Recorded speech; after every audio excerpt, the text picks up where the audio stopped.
Halo teman-teman semuanya, Assalamualaikum warahmatullahi wabarakatuh. Balik lagi di video aku kali ini.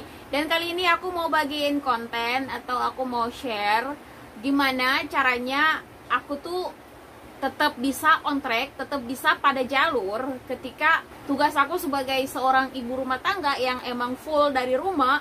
Terus juga aku bagi menjadi juga seorang konten kreator yang menuntut harus bisa bikin konten setiap saat, setiap waktu untuk tetap bisa jadi seorang yang profesional gitu ya. Ya nggak harus profesional juga sih sebenarnya.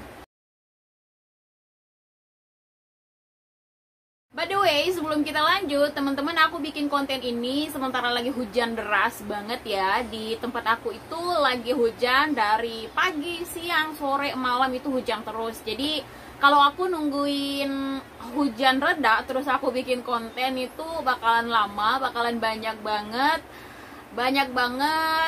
kegiatan-kegiatan atau ide-ide yang tidak segera atau tugas-tugas yang tidak terrealisasikan segera ya. Jadi ya walaupun lagi hujan, aku tetap harus bisa bikin konten atau nge-tag video seperti ini.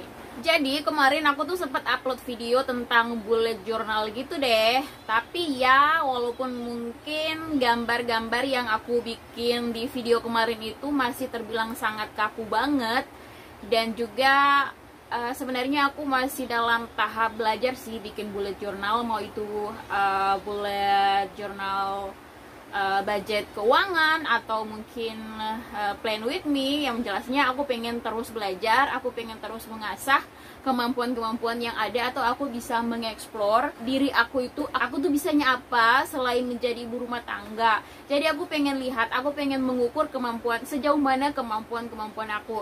Jadi kalau misalkan aku upload videonya itu random dan juga mungkin kelihatannya banyak banget dan gak nentu, itu bukan aku kehabisan ide atau konten ya, cuman kebanyakan ide di kepala. Jadi mungkin sayang banget kalau misalkan aku nggak salurkan gitu, ngerti kan maksudnya?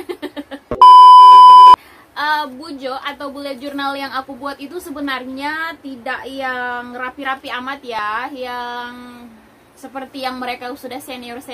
Aku buat bullet journal juga itu nyontek gambar-gambarnya dari Pinterest banyak banget, dan juga sebagian dari YouTube. Ada beberapa konten kreator yang emang aku suka banget nonton videonya dan aku menjadi terinspirasi. Dan aku buat bullet journal itu hanya di buku binder seperti ini aja ya. Jadi ini adalah buku atau binder yang aku beli seharga, kalau nggak salah harganya masih 15 ribuan. Ini aku beli di toko buku.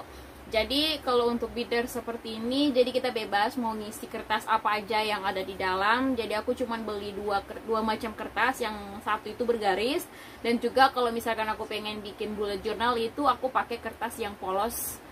Kalau mau cari yang dot-dot gitu atau titik-titik gitu kayaknya susah banget ya kalau di tempatku, kalau kita nggak pesan online. Jadi ya udah, aku memanfaatkan yang ada aja dulu daripada tidak sama sekali. Aku nggak pakai buku-buku yang lain seperti buku-buku jurnal-jurnal yang lain, karena aku pikir kalau banyak buku malah jadi bingung, jadi males ya. Untuk satu buku aja aku harus bisa membiasakan diri untuk terus membuka buku ini dan mencatat apa aja yang perlu aku catat. Jadi kalau kebanyakan buku biasanya aku kadang malas ya gitu. Jadi aku satuin aja di sini. Semua apa aja yang ada di dalam buku ini seperti manajemen keuangan, tempat aku bisa nyatat keuangan aku. Aku juga mencatat pembangunan rumah aku juga di buku ini ya, biar aku tahu berapa biaya dari pembangunan rumah aku. Di sini juga ada resep-resep masakan, kue, dan juga makanan. Terus juga ada materi-materi kelas online, tracker, amalan-amalan ibadah yang sering aku lakukan. Dan terus juga di sini yang paling penting itu ada skrip-skrip YouTube. Ketika aku mau buat konten, jadi aku nulis segala sesuatunya, persiapannya tuh ada di sini. Jadi aku cuman pisahin pakai pakai pembatas seperti ini aja. Nih, tapi ini sudah banyak banget coretannya. Malum kalau buku ini ditemukan sama anak aku yang paling kecil, pasti jadinya akan seperti ini, kita coret-coret. Nah, ini aku hanya memisahkan pakai pembatas seperti ini. Oke guys, kita langsung aja untuk halaman yang pertama di video halaman pertama di buku bullet journal yang sederhana ini. Jadi di halaman pertama ini ada judul, kita ambil di bulan Juli. Ini aku ambil atau temanya itu Back to Nature and temanya daun monstera. Ya, seperti inilah penampakannya ya, walaupun sederhana tapi aku suka. Oke, lanjut ya teman-teman. Nah, di sini ada monthly log. Teman-teman, di sini ada monthly log. Yo. Oke, di halaman kedua ini ada monthly log. Monthly log ini, aduh maaf ya kalau misalkan ribut. Jadi di sini ada kalender bulan Juli dari tanggal 1 sampai dengan tanggal 31. Di sini aku isi dengan berbagai kegiatan-kegiatan yang bakal aku lakukan atau yang sudah terencana di bulan ini. Dan juga di sini ada note, catatan-catatan yang bakal nanti kita isi kalau perlu dicatat. Terus juga ada goals. Aku bulan ini goalsnya nggak banyak-banyak. Aku cuman pengen bisa fokus di YouTube aja. Jadi minimal yang bisa aku upload di YouTube itu sekitar 15 video dalam 1 bulan. Tapi ya itu sih sebenarnya cuma goals aja ya. Jadi aku pengen lihat kemampuan aku di bulan ini apa bisa upload 15 video di YouTube. Untuk tema-temanya sendiri teman-teman kayak daun-daun seperti ini. Jadi ini aku ambil dari Pinterest. Jadi banyak banget, kalian buka-buka aja Pinterest, itu kalian bisa lihat-lihat. Di situ juga ada doodle atau cara-cara gimana bisa bikin daun-daun seperti ini. Sebenarnya aku juga tuh susah banget yang menggambar, aku nggak tahu menggambar. Cuman karena niat banget, jadi ya aku bisa-bisain aja gitu ya. Oke, yang kedua, yang selanjutnya ini teman-teman ada YouTube Tracker. Nah, YouTube Tracker itu di sini adalah video-video apa aja yang sudah aku upload di minggu pertama. Terus juga aku bikinnya 4 kotak, jadi ada minggu pertama sampai dengan minggu keempat. Ini aja ya sebenarnya kalau dilihat dari YouTube Trackernya, ternyata dalam seminggu aku cuma bisa upload 2 video aja. Karena emang ya kesibukan aku sebagai seorang ibu rumah tangga, terus aku membagi waktu menjadi seorang konten kreator itu buat aku itu masih agak-agak belum termanage dengan baik ya. Selanjutnya teman-teman ada YouTube idea. YouTube idea itu adalah ide-ide yang ada di kepala aku terus aku catat di sini. Ini sebenarnya jumlahnya banyak banget, cuman karena ada beberapa ide atau beberapa ide konten yang bisa kita bikin jadi 1 video, seperti 2 ide kita dapatkan di nomor 12 dan juga nomor 2 itu kita gabung menjadi 1 konten, itu bisa kayak gitu. Dan seperti yang kalian lihat yang sudah tercoret ini adalah yang sudah diupload atau sudah terrealisasi. Lanjut teman-teman, di halaman selanjutnya ada to-do list. Di sini sebenarnya to-do list itu adalah kegiatan-kegiatan yang akan kita lakukan atau yang sudah terencana yang bakal kita lakukan. Di sini aku masih kosongkan to-do listnya, nanti aku isi ya, belum sempat aku isi. Sebenarnya ya aslinya untuk to-do list itu kita bisa mengisi 1 hari ada 100 kegiatan yang bisa kita tulis di sini. Nah, setelah kita tulis di sini beberapa kegiatan atau puluhan sampai ratusan kegiatan, nanti kita pilah-pilah mana yang menjadi prioritas kita untuk bisa kita kerjakan dalam 1 hari sesuai dengan jadwal atau rencana dari awal di monthly log di awal tadi ya. Jadi kita bisa bikin dalam kegiatan harian atau daily planner seperti ini. Oke, jadi ini teman-teman aku bikin dari bangun tidur jam 3.30 sampai dengan jam 4 itu biasanya aku bangun untuk sholat tahajud. Maaf ya, ini bukan ria, aku cuman sekedar share aja. Jadi terserah kalian mau menganggapnya ria atau apa. Yang penting buat aku itu bisa menginspirasi kalian, sudah alhamdulillah banget. Oke, kita lanjut di jam 4 sampai di jam 4:30 kita lakukan amalan-amalan seperti sholawat, istighfar atau apa aja ya yang riado-riado gitu ya.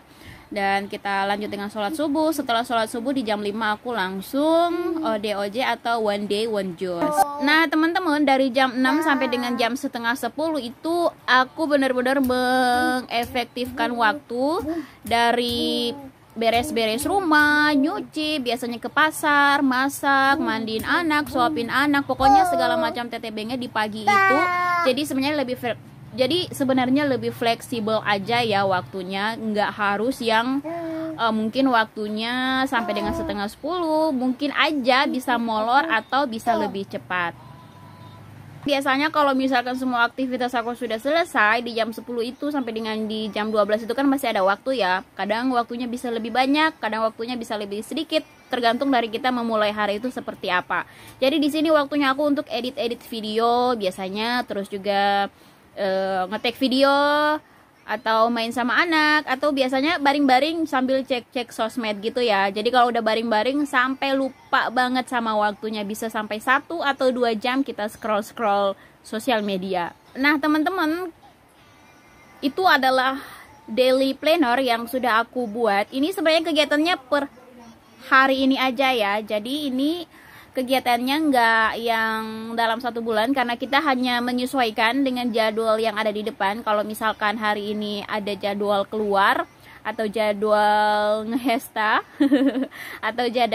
atau jadwal buat ke kondangan, jadi aku bisa taruh di sini dari jam berapa sampai dengan jam berapa. Jadi ini sebenarnya kalau untuk daily planner aslinya ini hanya ditempel aja di tempat-tempat yang bisa terlihat seperti di kulkas atau di depan kaca atau di depan lemari atau di mana aja, terserah teman-teman. Tapi aku pengennya ditulis seperti ini biar lengkap.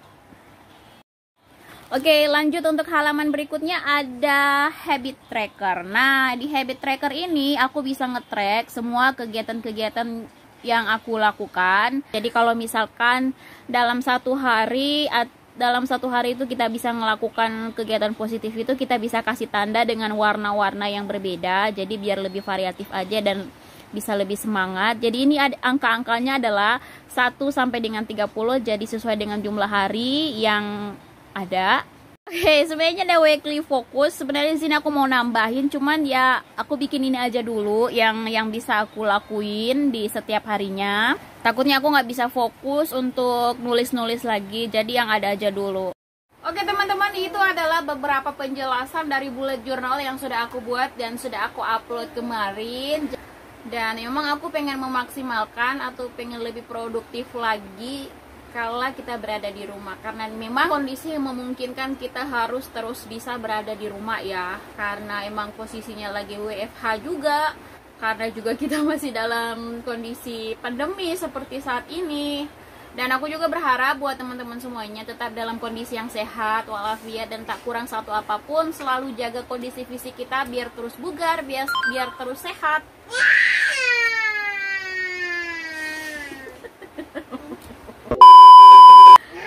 Buat teman-teman yang sudah mampir di video ini, jangan lupa untuk beri tanda like dan juga subscribe untuk video aku ya. Terima kasih ya. Nanti kita jumpa di next video. Bye bye. Wassalamualaikum warahmatullahi wabarakatuh.